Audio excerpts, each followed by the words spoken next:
러시아와 대한민국은 서로 윈윈 게임이 될 수 있는 경제 파트너다. 어마어마한 배를 만들 수 있는 노하우와 테크놀로지와 시설을 갖추고 있는 지역은 사실 전 세계에서 몇 군데 안 됩니다. 중국이 그렇고 일본이 그렇고 대한민국이 그렇죠. 그래서 지금 트럼프 대통령이 대한민국에게 계속 요구하는 것이 해군력 증강에 대한민국도 동참하라. 일본과 러시아는 사실 거꾸로운 관계지 않습니까? 러시아와 대한민국은 정말로 강력하고 서로를 절실히 요구하는 파트너가 될 수 있고 그 매개고리가 바로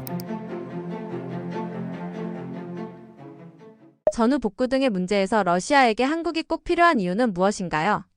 정확히 말하자면 러시아 우크라이나 전쟁은 사실 언제 끝날지 모르죠. 바라건대는 어떤 형태로든 간에 빨리 매듭이 지어지길 바라지만 또한 돌아가는 국제정세라든지 아니면 유럽의 상황을 놓고 보면은 쉽사리 끝났지 않을 가능성이 큰데요. 그러면서도 향후에 어떤 이 유럽 정세를 우리가 판단을 해야 될 것이고 그에 맞춰서 우크라이나 하면 우크라이나 아니면 러시아 하면 러시아와 다시 관계를 재정립을 해야 될 텐데요.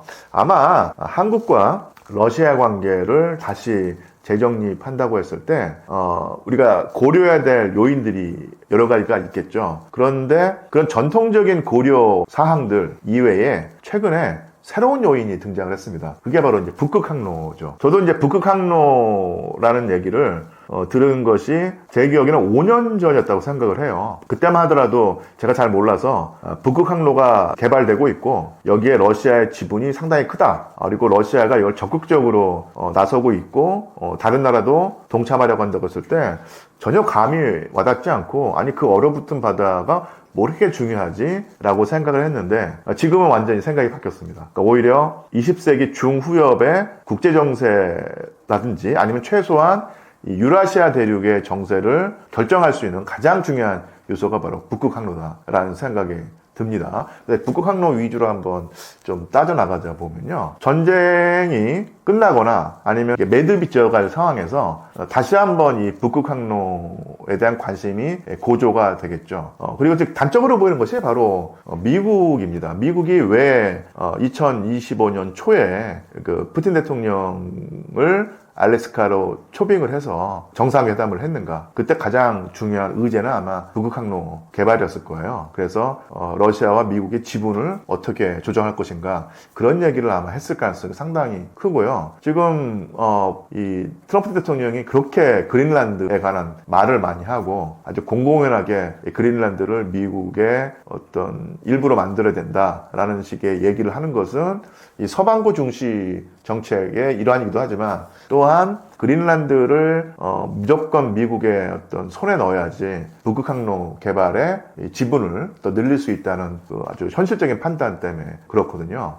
그래서 러시아와의 향후 관계 설정에서 이 북극 항로 문제를 우리가 아주 중시를 해야 됩니다. 그래서 현재 그 이재명 행정부에서 또 적극적으로 북극 항로 개척에 아니면 개발에 동참하겠다라는 식으로 되어 있는데 이 부분이 어떻게 풀리는가에 따라서 향후 러시아와 대한민국의 관계가 더 돈독해질 수도 있고 그쪽 나갈 때 이게 가장 핵심적인 쟁점이 될 수 있겠죠. 근데 북극 항로라는 것이 당연히 지리적인 요인이라든지 아니면 그 역사적 요인을 놓고 보면 러시아의 지분이 큰데요. 러시아로서도 북극 항로 개척에 대한민국의 몫이 분명히 있다고 생각을 하고 있고요. 또 실제로 그렇습니다. 그래서 러시아가 북극 항로 개발에서 한국의 동참을 해주기를 은근히 바라고 있고 또 그쪽 방면으로 나갈 수 있다고 했을 때 향후에 어느 속도로 진행이 될지는 모르겠지만 대한민국 정부와 러시아 정부가 다시 한번 관계를 재정립하고 예전의 관계로 돌아간다고 했을 때 그 핵심 쟁점 그리고 가장 중요한 요점이 바로 북극 항로 개발에 관한 양측의 이해, 관계 설정이라고 생각을 합니다. 대한민국이 러시아를 통해 얻을 경제적 이득은 무엇인가요? 일단 그 러시아 경제가 아무래도 미국이라든지 중국이라든지 아니면 유럽에 비해서는 아직까지 적은 건 사실인데 나름대로는 우리 대한민국의 수출 시장으로서의 역할과 몫이 분명히 있고요. 대한민국이 수출 시장으로 간주하고 협상을 벌이고 있는 어떤 여러 시장 중에서 한국에게 가장 우호적인 시장이 러시아거든요. 그런 시장을 일부러 마다할 필요는 없겠죠. 상대적으로 몫이 적을지라도 그야말로 그 한국의 이미지가 가장 좋고, 그리고 실제로 한국의 가장 우호적인 시장을 키우려는 노력을 당연히 해야 한다는 측면에서는 러시아와 관계를 또 증진해야 될 것이고요. 또 하나 어마어마한 에너지가 필요할 텐데요. 지금 한국에서 가장 그 질 좋고 값싼 에너지를 수입할 수 있는 국가 중에 하나가 바로 러시아 아니겠습니까? 그러니까 러시아는 대한민국에게 요청하는 바가 몇 가지 있어요. 그게 뭐냐면, 공동사업인데 뭐냐면, 철도를 놓자. 그래서 그 유럽과 극동 지역을 연결하는 철도가 있는데, 이 철도가 바로 시베리아 횡단철도도요, 더 연장해가지고, 대한민국까지도 그 철도망에 들여오기를 바라고 있다는 얘기입니다. 그리고 또 하나가 그 러시아의 가장 큰 경쟁력이 역시 천연 액화 가스라든지 아니면 이런 것일 텐데, 이 파이프라인을 연장해서 일본이라든지 대한민국에게도 러시아의 천연 가스를 팔겠다는 것이거든요. 이것을 사실은 우리가 10분 활용한다고 했을 때 정말로 저렴한 에너지원을 확보할 수 있을 텐데요. 그것을 마다할 이유가 없죠. 사실 우크라이나 러시아 전쟁 전에 제가 듣기로는 대한민국도 상당히 많은 그 시도를 했었고, 실제로 러시아의 그 천연 액화가스가 꽤 많이 들어왔다고 알고 있는데, 이 전쟁으로 거래선이 끊기거나 아니면 상당히 줄어들었거든요. 이것을 복원해야 되지 않을까 싶어요. 그런 점에서 대한민국은 러시아라는 시장을 다시 되찾을 필요가 있고요. 또 하나, 대한민국은 그야말로 에너지 전량을 수입하는 국가로서 값싸고 질 좋은 에너지가 사활의 관건인데, 러시아의 가스, 천연가스를 10분 활용하는 것이 우리의 그 생활 수준을 높이고 경쟁력을 높이는 가장 좋은 방법이다. 그래서 러시아와 대한민국은 서로 윈윈 게임이 될 수 있는 경제 파트너다. 지금 정치적인 상황, 국제 정세의 유동성 때문에 뭐랄까 관계가 잠시 지금 중단돼 있거나 아니면 멀어진 것이 분명한 사실인데, 21세기 중후엽을 선도적으로 이끌어 나가려면은 러시아와의 관계를 돈독히 할 필요성이 너무 절실하다. 이렇게 저는 보고 있고, 실제로 우리나라의 그 위정자들이라든지 전문가들이 그런 쪽으로 판단을 하고 있다. 러시아가 왜 북극 항로 개발에서 한국을 파트너로 선택한 건가요? 한 두어 가지 요인을 생각할 수 있을 텐데요. 일단 북극 항로라는 것이 결국은 이제 종점이라는 게 있지 않겠습니까? 근데 이 북극 항로의 그 동적 종점이 우리나라의 동해일 텐데요. 당연히 부산이나 울산이라든지 이쪽 그 지역이라는 거예요. 왜냐하면은 지리적으로도 그렇고, 또 하나 그 거대한 새로운 물류 루트가 개발이 되는 건데, 그러려면 그것을 수용할 수 있을 만한 항만 시설이라든지 항만 운영 체계가 있어야 되는데, 그런 것도 갖춘 지역이 별로 많지가 않습니다. 북한은 뭐 당연히 여러 가지 낙국성 때문에 그 고려 대상이 될 수 없고, 이 포항, 울산, 부산, 그다음에 마창진 지역이 바로 그런 유력한 대안이 될 수 있다는 얘기죠. 일본 같은 경우도 이제 그런 대안이 될 수 있겠지만, 일본과 러시아는 사실 거꾸로운 관계지 않습니까? 그래서 푸틴 대통령의 입장에서는 이 북극 항로의 그 종점으로 가장 매력적인 지점이 바로 대한민국이라는 얘기입니다. 지리적으로도 그렇고 기술적인 측면에서도 거의 완벽한 조건을 가지고 있다고 하는 측면이 정말 푸틴 대통령으로서는 거부할 수 없는 그런 매력일 것이고요. 또 하나, 예전에는 아예 항행이 불가능한 지역이었는데, 그러니까 지금은 항행이 가능해진 지역이 되었고, 북극 항로가요. 그리고 이 배가 안전하게 오갈 수 있는 시기가 1년에서 그 절반 이상으로 점점 늘어나고 있는데, 그럼에도 불구하고 그래도 일정한 기술이 필요한 것은 사실입니다. 그게 뭐냐면 쇄빙선이에요. 쇄빙선 기술은 러시아가 상당히 그 노하우를 축적하고 있고 강점을 보이고 있는데, 아마 원자력 쇄빙선까지도 가지고 있죠.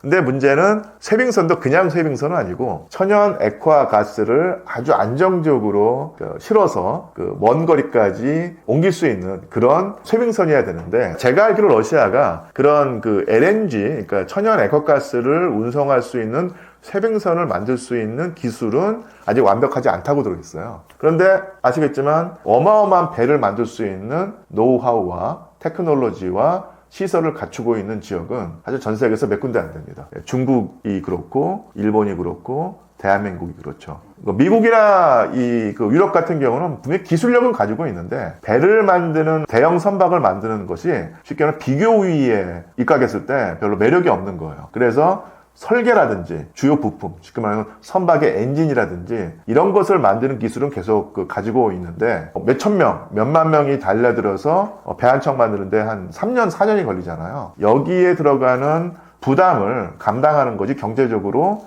수지 타산이 안 맞는다고 판단하고 그 부분은 이제 쉽게 말하면 버렸습니다. 그래서 유럽이라든지 미국에서는 고도의 테크놀로지가 요구되는 선박을 만들어낼 수가 없죠. 그래서 지금 트럼프 대통령이 대한민국에게 계속 요구하는 것이 해군력 증강에 대한민국도 동참하라. 바로 이제 그런 선박을 만들 수 있는 대형 노동력, 고급 기술자들, 그리고 설계 기술, 조선 시설까지도 갖추고 있는 지역이 사실은 이 중국, 일본, 대한민국밖에 없기 때문에 그런 것인데, 이건 러시아도 마찬가지라는 얘기입니다. 그래서 아까도 말씀드린 것처럼 엄청나게 정교하고 안전한 대형 천연 액화가스 수송 쇄빙선을 만든다고 했을 때 러시아로서는 대한민국이 너무너무도 매력적인 파트너였던 거예요. 일본과는 그런 관계를 맺고 싶고 하지 않을 텐데, 그러면은 중국과 대한민국밖에 없습니다. 근데 중국이 계속해서 북극 항로 개발에 정말로 끼어들고 싶어 하거든요. 근데 그런 중국을 러시아가 견제할 필요성도 있는 거예요. 왜냐하면 중국을 끼워주는 순간 러시아의 어떤 지분이 줄어든 것은 분명한 사실인데, 근데 중국만큼 위험하지도 않고 중국만큼 큰 지분을 요구하지도 않으면서도 러시아가 바라는 선박을 만들 수 있는 국가, 그래서 대한민국을 파트너로 삼고 싶어하는 것이죠. 이런 측면으로 놓고 봤을 때 북극 항로의 한 종점으로서의 대한민국, 그리고 물류를 담당할 수 있는 대형 선박을 아주 정교하게 만들 수 있는 능력을 가지고 있는 국가 대한민국, 러시아로서 놓칠 수 없는 파트너겠죠. 그러니까 이런 측면을 서로 중시하고 관계 개선의 발판으로 삼는다면 그야말로 21세기 중후엽에 러시아와 대한민국은 정말로 강력하고 서로를 절실히 요구하는 파트너가 될 수 있고, 그 매개고리가 바로 북극항로라는 것이 제 판단이고, 상당히 많은 북극항로 관련 전문가들이 당연히 그런 쪽으로 생각하고 있습니다. 푸틴이 서방 유럽의 지원을 기대하다가 결국 등을 돌린 결정적 이유는 무엇인가요?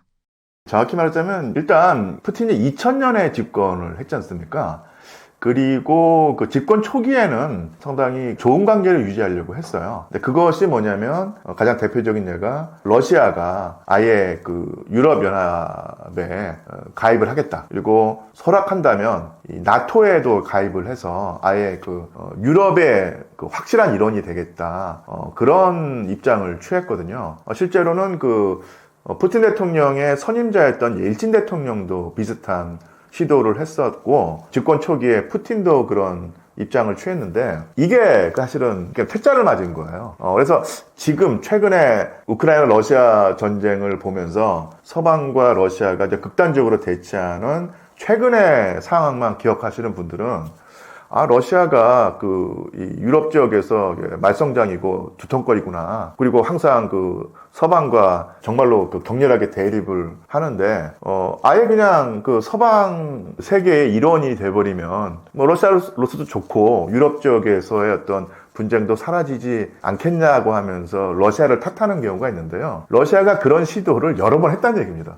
근데 옐친 때도 한번 퇴짜를 맞았고, 푸틴도 아주 대차게 퇴짜를 맞았어요. 그래서 상당히 푸틴으로서는 자존심도 상할 것이고, 당연히 기분도 상할 것이고, 과연 서방과 러시아가 상호 공존의 길을 갈 수 있겠는가, 근본적인 회의를 하게 됐겠죠. 그런 식으로 실망에 차고 약간 화가 난 상태에 있는데, 이런 푸틴과 러시아를 서방 국가들이 전혀 달래해 주려고 하지 않고, 쉽게 말하면 삐쳐 있는, 뾰루뚱에 있는 러시아를 상대로 이렇게 쉽게 말하면 놀리기까지 했던 거예요. 그래서 결국은 푸틴이 입장을 정리합니다. 그 입장을 정리한 시기가 보통 2005년, 2006년, 2007년이에요. 그러면서 그 전까지 당연히 서방과 좋은 관계를 유지하려고 했으니까 사실은 화난 표정을 짓지 않고 웃으면서 서방과 한번 잘 지내보자라고 하는 제스처를 취해왔는데, 2005년부터 이 푸틴의 표정이, 즉 러시아가 서방에 대한 표정이 달라집니다. 상당히 이렇게 무뚝뚝하고 굳은 표정을 하게 되죠. 그리고 2007년도에 제가 기억하기로는 그 뮌헨에서 열린, 독일 뮌헨에서 열린 그 유럽 안보회의라고 하는 국제 그 회의가 있었는데, 여기에 푸틴 대통령이 참여해서 아주 그 굳은 얼굴로, 환한 얼굴로 서방이 그 러시아를 모욕해 왔다. 그리고 이런 모욕적인 상황을 우리가 감내하지 않겠다라는 식의 연설을 하거든요. 그 전까지 이게 쉽게 말하면 서방 세계의 유화 제스처를 보내온 푸틴만 보다가 푸틴이 작정하고 화를 내는 그 상황을 접했을 때 서방이 뭔가 러시아가 어떤 입장 전환을 했다, 내지는 사고의 전환을 했다라고 생각하지 않고 푸틴이 괜히 신경질을 낸다라는 식으로 가볍게 여겼던 거예요. 그러면서 푸틴과 서방이 화합할 수 있는 어떤 그런 상황이 거기서 사라져버리고, 푸틴으로서는 이제 돌아갈 수 없는 그 지점을 지나서 서방과 관계를 끊는 상황이 됐다는 얘기입니다. 그래서 2007년도에 어떤 그런 계기가 계속 그 진행이 돼서 2022년에 우크라이나 침공으로 나타났다고 볼 수 있고요. 또 많은 학자들이 이렇게 생각을 하는데요. 물론 이런 식의 어떤 싸움을 볼 때 뭐 서방이 잘못했다, 아니면 그 러시아가 잘못했다, 일방적으로 어느 한쪽에 100% 책임을 돌리기는 쉽지 않겠지만, 또 그렇지도 않겠지만, 결국은 뭐냐면 푸틴은 제스처를 취했는데 이 제스처의 어떤 속뜻을 서방이 몰랐거나, 아니면 러시아나 푸틴의 지인의를 철저히 불신하면서 서방이 퇴짜를 놨다. 그러면서 결국은 이 서유럽과 서방 세계와 러시아의 관계가 단절이 됐다라고 할 수 있겠죠. 또 한 번 여기서 푸틴 대통령과 옐친 대통령을 비교해 보자면, 옐친 대통령이 1990년에 집권을 해서 10년 동안 그 통치를 했는데, 이때는 러시아의 국력이 거의 바닥에 있었기 때문에 실제로 그 옐친은 아무리 모욕을 당하더라도 이 서방 세계에 대들 수 없는 상황이었어요. 그러니까 서방 세계와 힘겨루기를 할 수 없는 상황이었어요. 근데 이 푸틴 대통령은 2000년에 집권해서 실제로 초기에 뭐 어떻게 보면 그 러시아로서는 그 어마어마한 전환이 일어나서 경제가 활성화되고 바닥을 치고 이제 올라온 거죠. 국제적으로 유리한 상황도 있었고, 푸틴이라고 하는 정치가의 어떤 능력도 발휘된 상황에서 옐친 시대와는 비교할 수 없는 어떤 국력의 상승기를 맞이합니다. 그래서 푸틴 대통령 같은 경우는 어떤 관성이라든지 나름대로 정책에 입각해서 서방 세계에게 쉽게 말하면 자기가 추파를 던지고 한번 잘해보자, 썸 타자, 이런 식으로 나갔는데, 퇴짜를 맞고 서방이 아주 매몰차게 거절하는 모습을 보면서 내가 너밖에 없겠냐, 나도 재산이 있다, 힘이 있다라고 하면서 서방 세계에 굳이 그렇게 비굴하게 매달리지 않겠다라는 입장을 취했고요. 서방 세계에 실망하고 서방 세계에 어떤 일정한 반감이 생기니까 나타나는 현상이 뭐냐면, 이제는 러시아의 시선이 동쪽으로 가는 겁니다. 그래서 유럽과 미국에 매달리기보다는 동쪽으로 가서 새로 급격하게 떠오르고 있는 뭐 인도라든지 중국이라든지, 물론 중국과는 그 전통적인 우방이었지만 더더욱더 중국과의 관계를 강화하고 아주 그 급성하게 떠오르는 인도라든지 이 동아시아 지역에서 더 많은 관심을 기울이고 그쪽 국가들과의 우호 관계를 증진해서 서방에서 추구했던 그런 이익 증진을 동쪽에서 시도하겠다, 이런 어떤 입장 변화가 일어나고요. 그게 2007년도였습니다. 그리고 2010년대 내내 그런 식으로 진행이 됐었다고 볼 수 있겠죠. 또 한 가지 좀 덧붙이자면, 그래도 이 서방 정치가 중에서 러시아와 우호 관계를 유지할 어떤 의사가 있었고, 또 그런 식의 정책을 통해서 자국의 어떤 뭐랄까 이익을 증진했던 인물이 바로 독일의 메르켈 총리였습니다. 그래서 메르켈 총리 집권 기간 동안 이게 푸틴 대통령과 어떤 우호 관계를 유지하고, 그러니까 다른 나라 그 지도자들은 푸틴에 대한 어떤 상당히 불신감이 있었고, 이 뭐랄까 차게 냉대를 했었는데, 독일과 러시아 관계는 좋았어요. 그래서 뭐 메르켈 총리 제가 말씀을 드렸고, 그 다음에 그 슈레더 총리라고 하는 전임 총리가 있었는데, 이분도 사실은 러시아와의 우호 관계를 증진하려고 아주 무진애를 써왔던 분이거든요. 그러니까 이런 식으로 슈레더 총리와 메르켈 총리의 노력이 빛을 발해서 러시아의 정말 값싼 에너지가 독일로 들어왔습니다. 그래서 이 당시에 독일의 경제력 상승은 정말 대단했죠. 그래서 어마어마한 경쟁력을 가지고 독일 경제가 쭉 솟아올랐는데 지금 독일 경제에 관한 어떤 기사를 보신 분은 알겠지만 어떻게 보면 지금 유럽에서 가장 허우적대고 가장 심한 경제 침체에 시달리는 나라가 독일입니다. 그리고 독일하면 떠오르는 그 자동차 기업들이 다 지금 대량 감원을 하고 아예 생산 라인을 중단하고 있는데 그 가장 큰 이유가 뭐겠습니까? 여러 가지 이유가 있겠지만 가장 중요한 이유는 러시아의 값싼 에너지원을 그전까지 누리면서 혜택을 받아왔는데 2022년 전쟁이 일어나면서 그게 끊겼다는 얘기죠. 그러면서 독일 경제가 지금 비틀비틀 되면서 거의 지금 그로기 상태가 됐는데요. 많은 경우에 어떤 분들은 메르켈 총리가 러시아 일본도의 그 정책을 펴다가 러시아에게 포섭이 되었다. 내지는 에너지원 수입을 다변화하지 못하고 러시아에게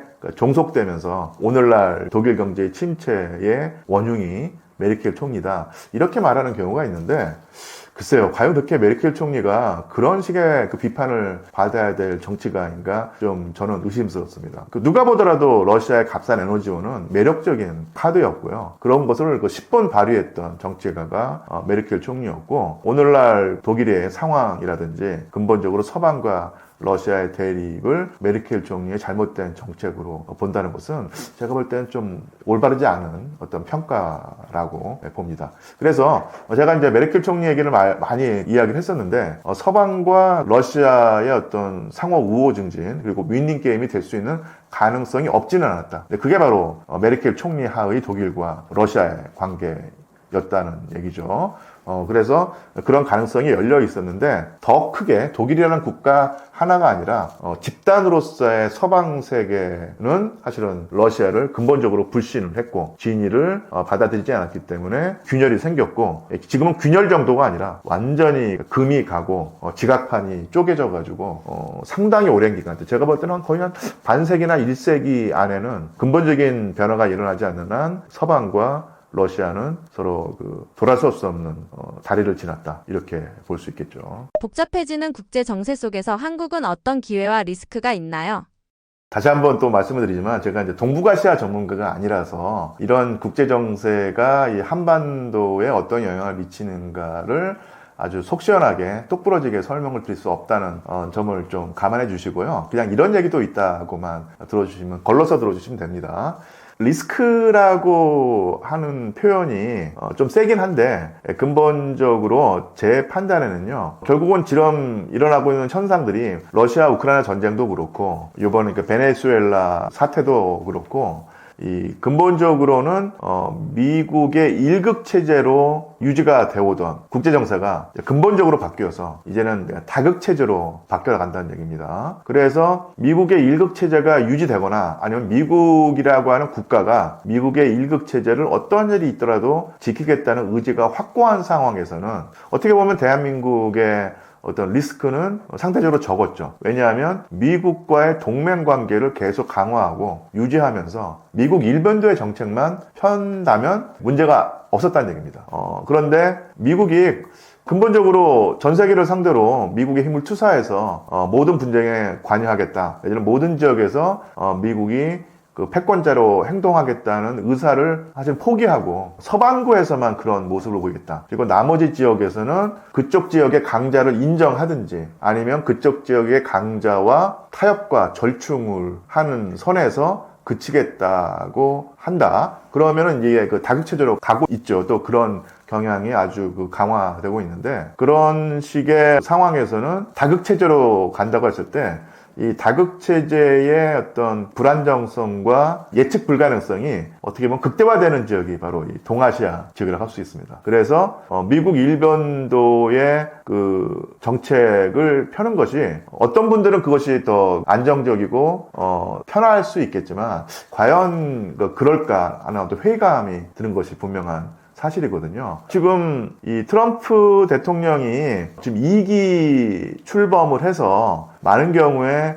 미국이 전력을 다해서 중국을 견제할 것이다 라고 예측을 했고 저도 그런 분석이 맞다고 하는 생각을 했었는데요. 지금 돌이켜 생각을 해보면 그런 어떤 중국과의 전면 대결이 아니라 오히려 중국과의 일정한 절충 타협 통해서 중국의 힘을 인정을 해주면서도 미국과의 어떤 그 대치 속에서의 절충 속에서의 대치를 통해서 미국의 힘을 동북아시아에서 유지하겠다, 이런 전략인 것이거든요. 쉽게 말하면 미국의 전통적인 동맹 중시 정책이 아니란 얘기입니다. 그래서 어떤 경우에는 푸틴 대통령은 특히 이제 동북아시아 지역에서 동맹의 중요성을 과소평가하고 동맹을 가지고 있는 것이 미국에게 별로 도움이 안 된다, 부담만 된다라고 하면서 어느 한순간에 동맹을 내팽개칠 수가 있거든요.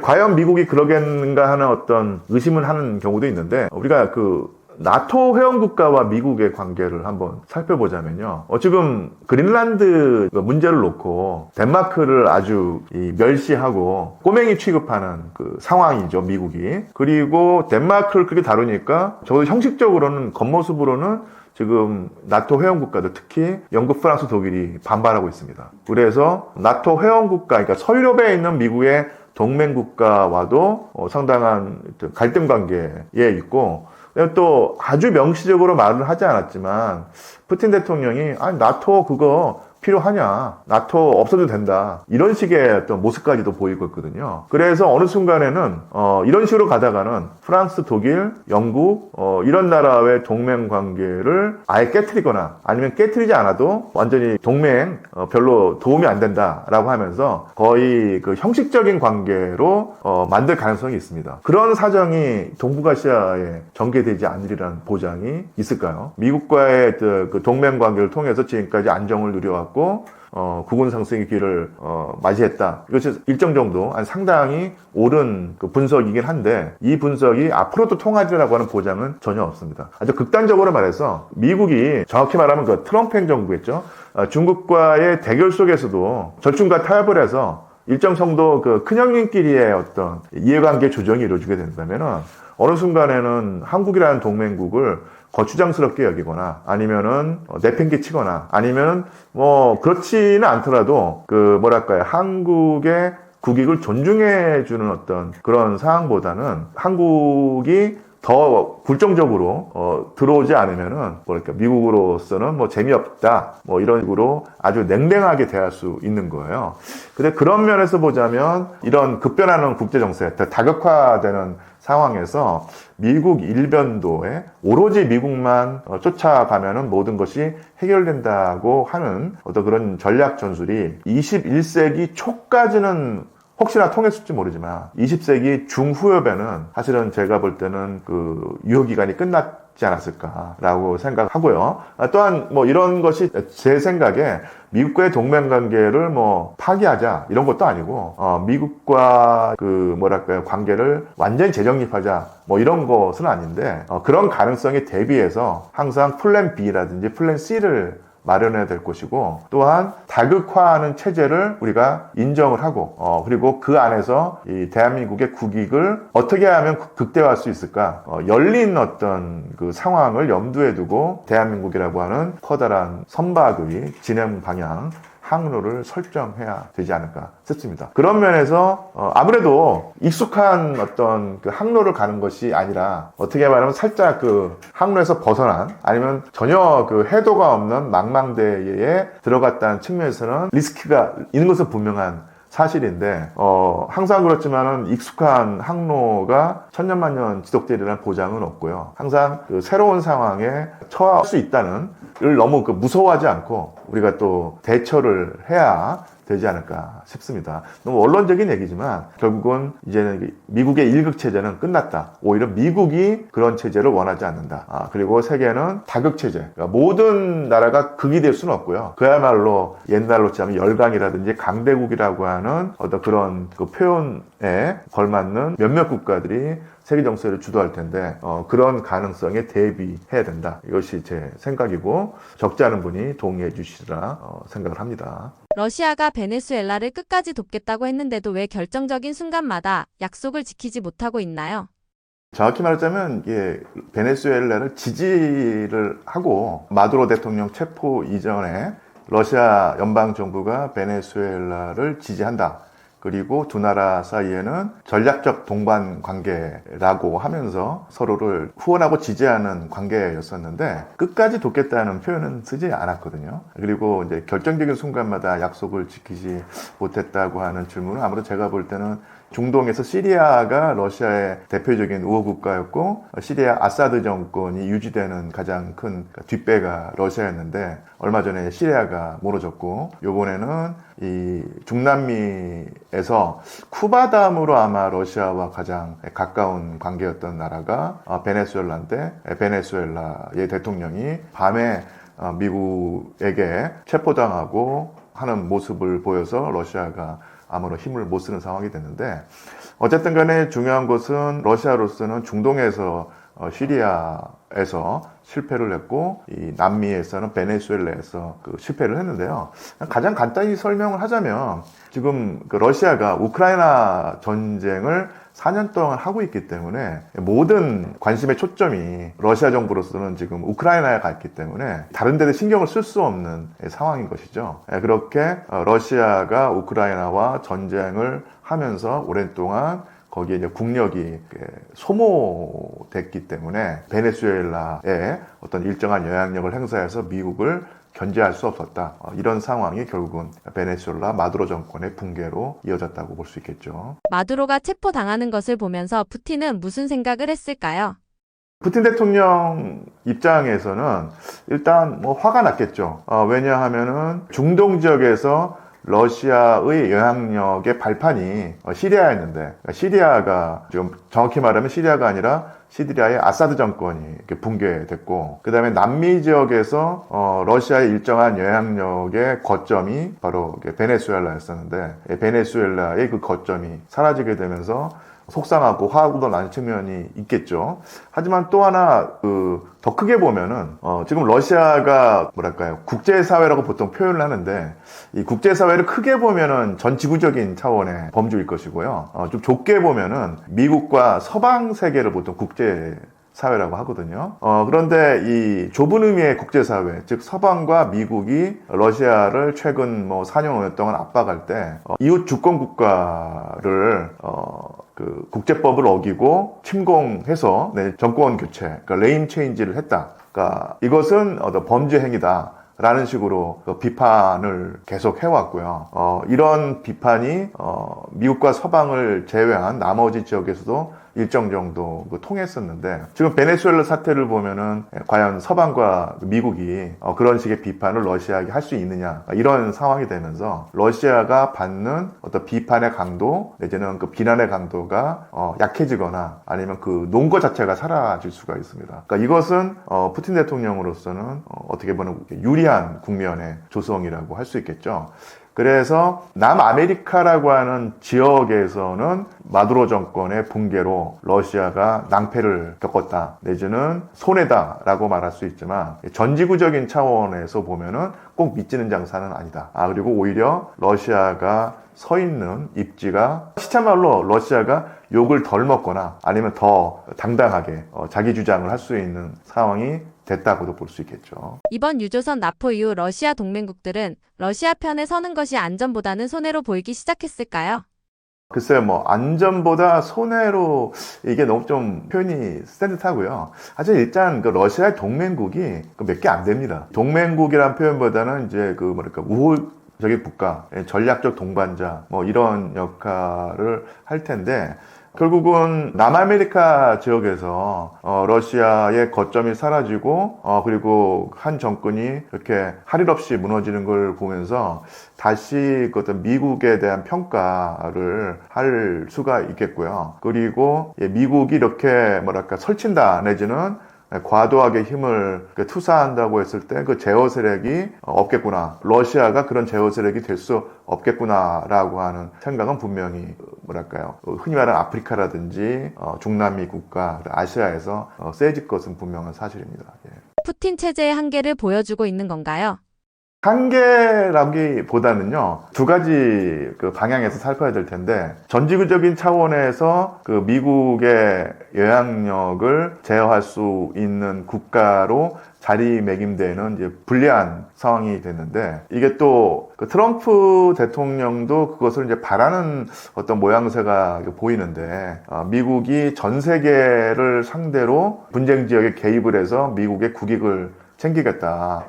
쉽게 말하면 전 세계를 미국의 세력권으로 설정해놓고 일체의 도전 세력을 허용하지 않겠다는 것이 바이든 행정부까지의 입장이었다고 하면, 이 트럼프 대통령은 확실하게 거기서 벗어나서, 그러니까 미국의 상황이 전 세계를 상대로 미국의 힘을 투사할 수가 없다. 내지는 그래봤자 남는 장사가 아니다. 그래서 확실히 챙길 수 있는 지역에 한정해서 그런 정책을 취하겠다고 하면서, 그게 바로 이제 서반구라고 할 수 있겠죠. 구체적으로는 북아메리카, 그다음에 중남미라고 볼 수 있는데, 여기만 미국에 어떤 관여하겠다고 한다면은, 달리 말하면은 그 이외의 지역, 그러니까 유럽이라든지 아시아라든지 아프리카에서는 어떻게 말하면 미국의 힘이 예전처럼 투사되지 않을 가능성이 분명히 있을 텐데, 그런 측면에서는 푸틴 대통령이 나름대로는 유럽 지역에서 러시아가 그 지역적 강자로 미국의 인정을 받거나, 아니 그런 방향으로 미국과 절충을 할 수 있다고 하는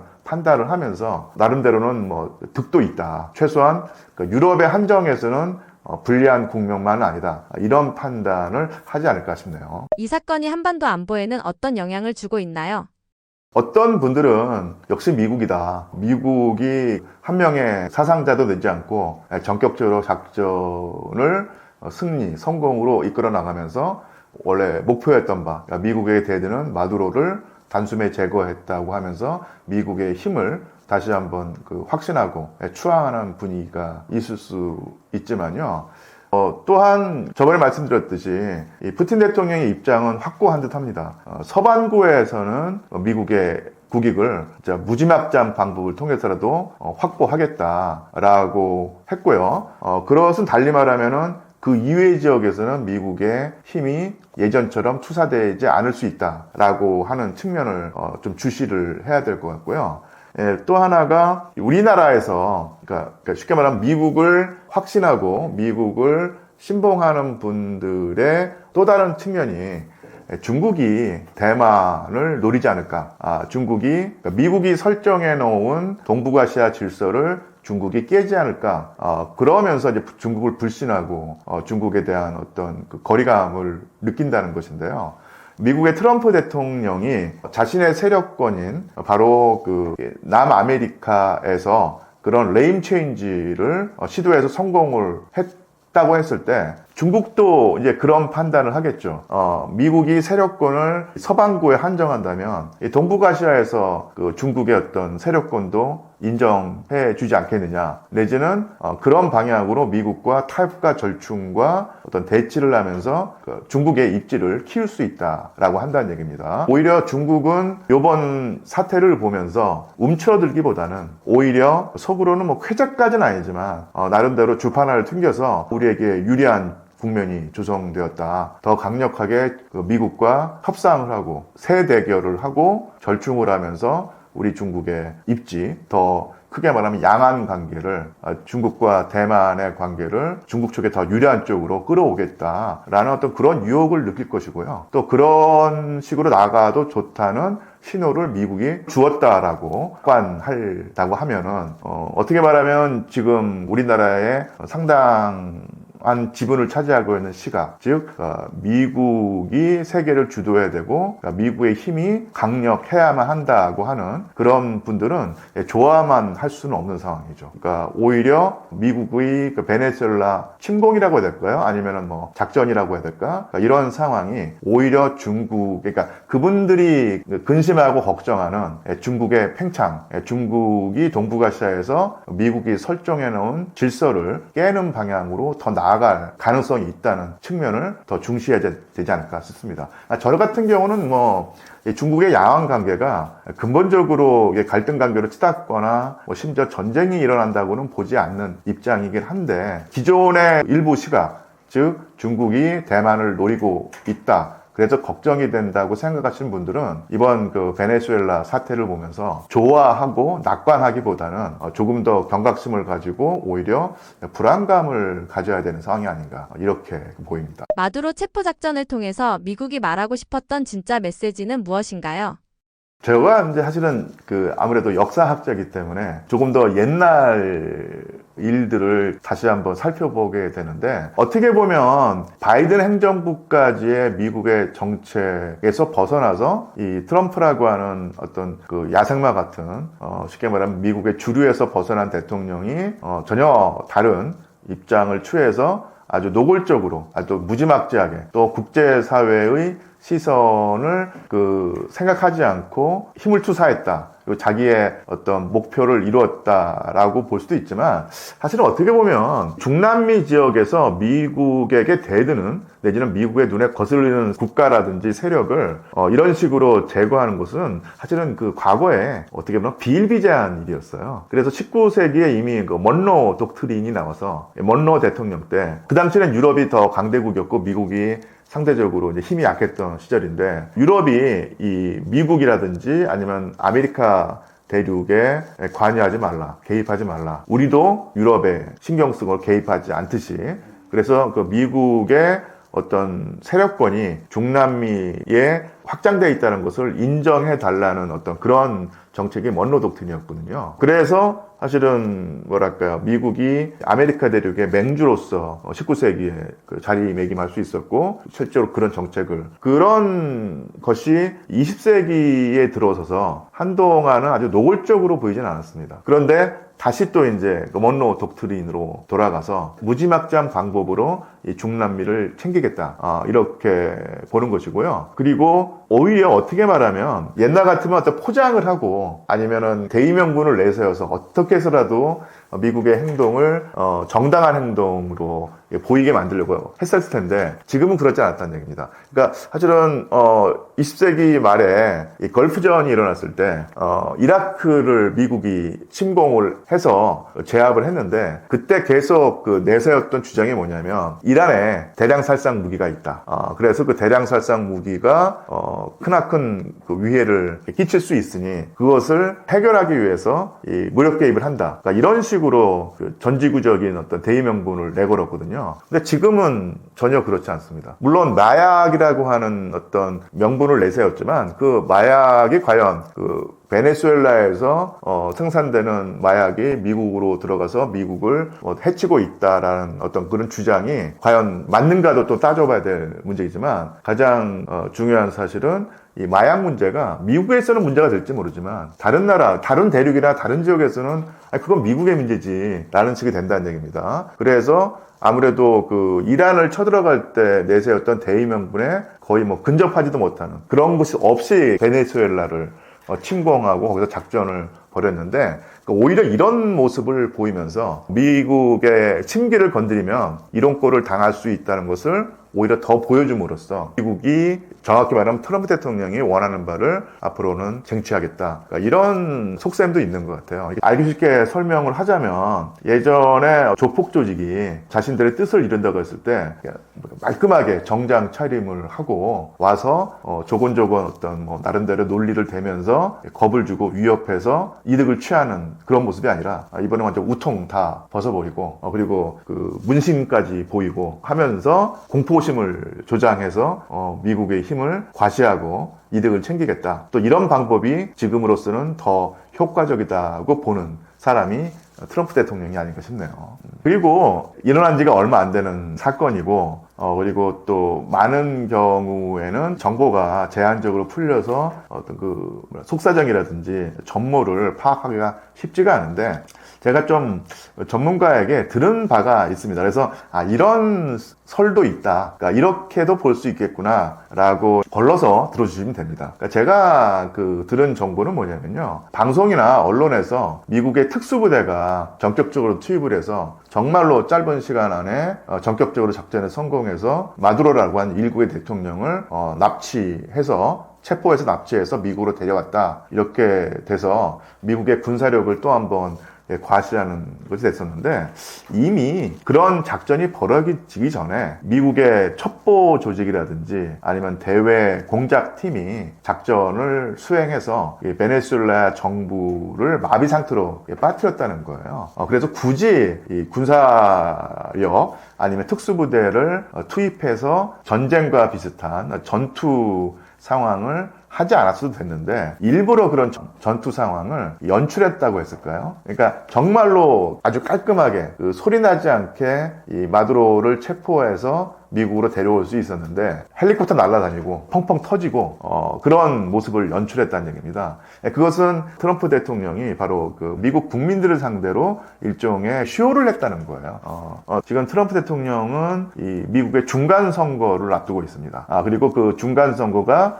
자기의 어떤 지지도를 가늠하는 어떤 척도가 될 텐데 사정이 별로 안 좋죠. 이 관세 정책으로 미국에게 경제적 이득을 가져줬다고 하는데 물가가 폭등을 하고요. 더더군다나 미국의 서민들이 받는 경제적 압력이 이만저만 크지 않다고 들었었는데 그러면서 그 지지도가 계속 떨어지고 있었고 또한 그 미국의 그 반트럼프 세력이 나름대로 지리멸렬한 상태로 있다가 지금 결집하는 모습을 보이면서 미국의 신장이라고 할 수 있는 그 뉴욕 시장 자리가 반트럼프의 선봉장인 맘다니에게 넘어가는 이런 상황이 됐으니 사실은 중간 선거의 그 예상 결과가 트럼프에게 좋지 않았거든요. 트럼프는 그런 식으로 만약에 중간 선거에서 자기가 참패하는 모습을 보이면 자기의 어떤 퇴로까지도 위험해질 수 있다고 생각을 해가지고 반드시 중간 선거에 이겨야 하는 상황인데 그런 식으로 불리한 여론을 미국 내 여론을 일거에 뒤집는 가장 좋은 방법은 역시 늘 해왔던 대로 전쟁입니다. 그리고 아니면 전쟁에 준하는 상태일 텐데 쉽게 말하면 그 미국 그 시민들의 관심을 끌고 하기에 그 가장 좋은 대상이 바로 마두로였던 것이고요. 그러니까 그런 상황인 것이죠. 그래서 미국의 공작은 역시 아주 정교하다. 냉전의 시대에 그랬듯이. 그런데 또 한 번 트럼프 특유의 어떤 쇼맨십이라든지 아니면 그의 정치적인 어떤 그 수완이라는 것이 다시 한번 과시가 됐는데 그것은 이렇게 현란한 어떤 연출을 함으로써 자기의 어떤 힘을 더 과시하고 미국 내에 어떤 자기 지지 세력을 더 확실하게 결집할 수 있는 그런 상황을 만들기 위해서 일부러 군사 상황을 연출했다고까지 볼 수 있다. 이렇게 볼 수 있다는 얘기죠. 그래서 미국뿐만 아니라 제가 이제 사실 영국에서 유학을 했기 때문에 영국의 사정도 좀 알고 있는데 정말로 옛날 그러니까 벌써 한 40년 전 얘기겠군요. 거의 반세기 전 얘기인데 이 아르헨티나 옆에 그 포클란드라고 하는 섬이 있었죠. 이 포클란드는 그 영어 이름이고 중남미에서는 말비나스 섬이라고 불렀었는데 여기가 영국 영토거든요. 그런데 당시 그 아르헨티나의 군부 정권이 자기의 정치적 입지가 흔들리니까 그것을 타개하는 방법으로 영국 영토였던 이 포클랜드 제도, 말비나스 제도를 전격적으로 군사 점령을 했어요.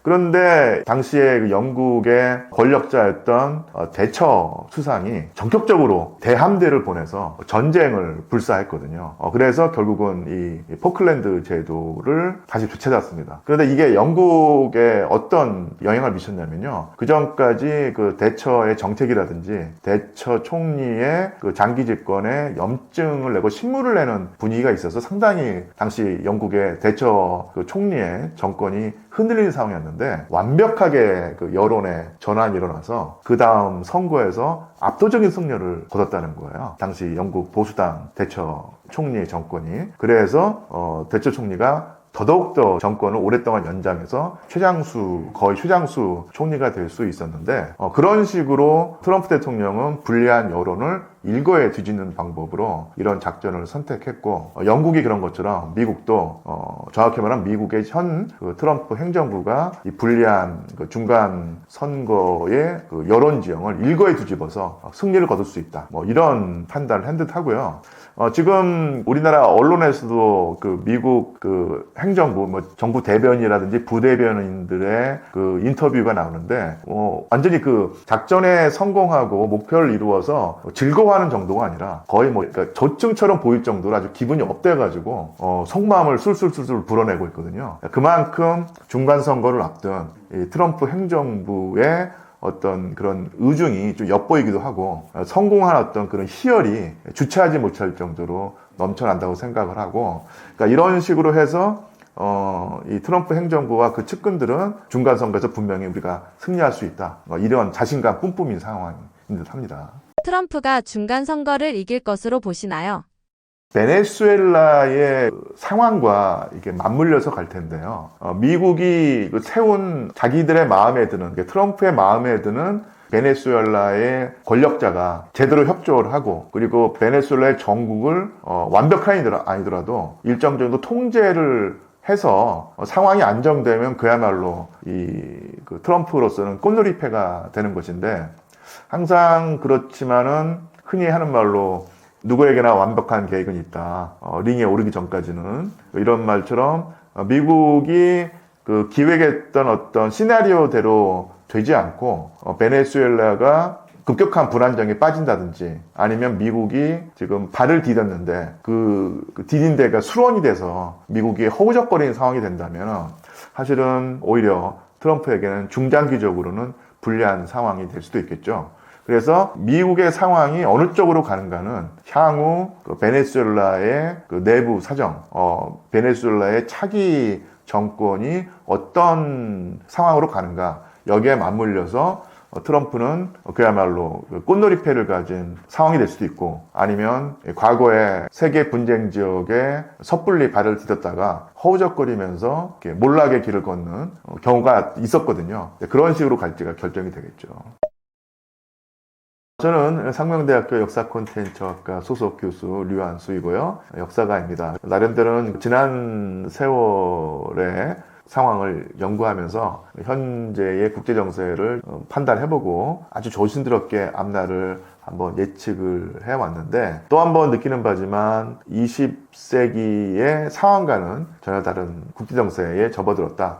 그리고 그 흐름이 사실은 21세기 초엽에 물밑에서 계속 흐르고 있었는데, 저류라고 하죠. 저류. 밑에서 흐르는 도단 흐름이라는 것이 있는데, 이것이 이제 밑에서 흘러가는 도단 흐름 정도가 아니라 아예 그 표면으로 떠올라서 큰 지구라고 하는 큰 이 바다 표면에 폭풍우가 불고 있다. 그 폭풍우의 한 증세가 바로 미국의 전격적인 베네수엘라 작전, 침공, 정권 교체일 것이다. 그리고 이것이 하나의 징후일 뿐만 아니라 어떤 그런 폭풍우의 강도를 더 높이는 하나의 원인이 되고도 있다. 이런 측면을 우리가 주시하면서, 지금 중남미에서 격변이 일어나고 있는데 파고가 일종의 해일이거든요. 이 해일이 태평양을 건너서 동북아시아에도 닥칠 가능성이 있으니 그에 걸맞는 전략 판단을 하고 조금이라도 안전하게 대한민국의 항로를 설정해야 되지 않을까. 그래서 익숙한 해도는 지금 사라진 상태다. 새로운 해도를 우리가 구해야 될 것이고, 그러려고 하면은 좀 더 객관적이고 더 냉철한 판단을 해야 될 것이고, 과거의 어떤 사고방식을 일정 정도는 타파하고 벗어나는 노력을 게을리하지 않아야 될 것이라고 생각을 합니다.